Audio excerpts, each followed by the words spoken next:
தமிழகமெங்கும் கிளைகள் கொண்ட Annamal institute of hotel management and hospital management படிப்பில் சேர்வதற்கான அட்மிஷன் நடைபெறுகிறது.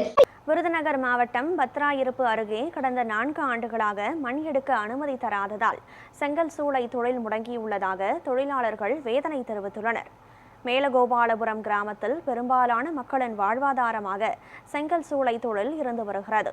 ஆனால் கடந்த 4 ஆண்டுகளாக செங்கல் தயாரிப்பிற்கு தேவையான மண் கிடைக்காததால் தொழில் முற்றிலும் பாதிக்கப்பட்டுள்ளதாக அவர்கள் வேதனை தெரிவிக்கின்றனர்.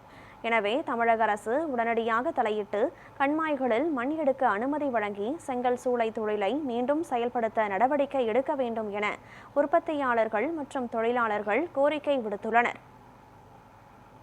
இங்கே ஆண்டாண்டு காலமாக செங்கல் தொழிலை குடிசை தொழிலாக நாங்கள் பண்ணிக்கிட்டு வாரோம். இங்கே ஒரு 1500 குடும்பங்கள் இருக்கிறோம். இந்த தொழிலை நம்பி தான் நாங்கள் கடன்லாம் வாங்கியிருக்கோம். இப்போ வேலை இல்லாதனால கொரோனா காலத்தில் முந்தைய திமுக ஆட்சியிலையும் எங்களை 4 வருஷமாக கண்டுக்கறல, இப்போயும் கண்டுக்கறல. விஜய் கொடுப்பார் அப்படின்னு சொல்லி விஜய்க்கு தான் நாங்கள்லாம் ஓட்டு போட்டோம். அதனால் தயவுசெய்து மாண்புமிகு தமிழக முதல்வர், கனிமவளத்துறை அமைச்சர் எல்லாரும் இதில் தயவு கூர்ந்து எங்களுக்கு கல்குவாரிகளில் வழங்குற மாதிரி நடைச்சீட்டுகள் வழங்கி வேலை வாய்ப்பு இல்லாத இளைஞர்களுக்கு கம்மாய்களில் பணியமர்த்தி நடைச்சீட்டு முறையை பயன்படுத்தணும் அப்படின்னு நாங்கள் கேட்டுக்கிறோம். இந்த 6, 7, 11, 10 வருஷமாக தொழில் ஓடாமல் நாங்கள் ஊருக்கு போகிறோம். இது எங்களுக்கு எவ்வளவு வாழ்வாதாரம் ரொம்ப பாதிக்கப்படுது. பிள்ளைகளை படிக்க வைக்க முடியலை, ஒன்றுமே செய்ய முடியல. இது மண் கொடுத்தா தான் எங்களுக்கு கொஞ்சம் வாழ்வாதாரம் நல்லாயிருக்கும். எங்களுக்கு எப்படினாலும் விஜய்க்காக வேண்டி ஓட்டு போட்டால் எங்களுக்கு தொழில் வேணும். மண் இருந்தால் தான் எங்களுக்கு வாழ்வாதாரம் நல்லாயிருக்கும். எங்களுக்கு எப்படினாலும் இது ஒரு உதவி செய்ய வேண்டுமென்னு பணிவுடன் கேட்டுக்கொள்கிறோம். விஜய் செய்வார் என்ற நம்பிக்கையில் நாங்கள் இருக்கோம். கண்டிப்பாக அவர் வருவார் அந்த இதில் நம்பிக்கையில் தான் நாங்கள் ஓட்டே போட்டோம்.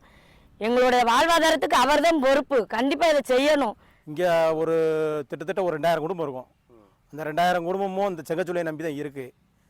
அப்போ எங்களுக்கு இது இப்போ இல்லை, எங்களுக்கு இது எங்கள் தாத்தம் பாட்டம் பூட்டம் காலத்திலேருந்து இந்த செங்கல் தொழில் தான் எங்களுக்கு இந்த தொழில், வேறு தொழிலே எங்களுக்கு கிடையாது.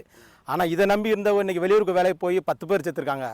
பூரா பட்டாசு கடை இந்த மாதிரி போய் 10 பேர் செத்துருக்காங்க. இதெல்லாம் ஏன் நடந்தது? இப்போ ஏன் நடந்துச்சுன்னா இந்த செங்கல் தொழில் இல்லாமல் தான் எங்களுக்கு அங்கே வெளியில் போய் இத்தனை பேர் செத்தாங்க.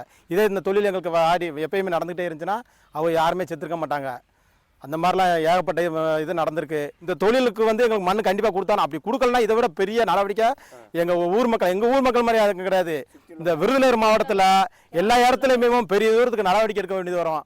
எங்களுக்கு மண் வரணும், நாங்கள் நம்பிக்கையோடு இருக்கோம், விஜய் நம்பி இருக்கோம். நாங்கள் தொழில் நல்லா ஓடணும். எங்களுக்கு பிள்ளையெல்லாம் படிக்க ரொம்ப கஷ்டமாக இருக்குது, எங்களுக்கு ரொம்ப தட்டுப்பாடாக இருக்குது வேலைக்கு.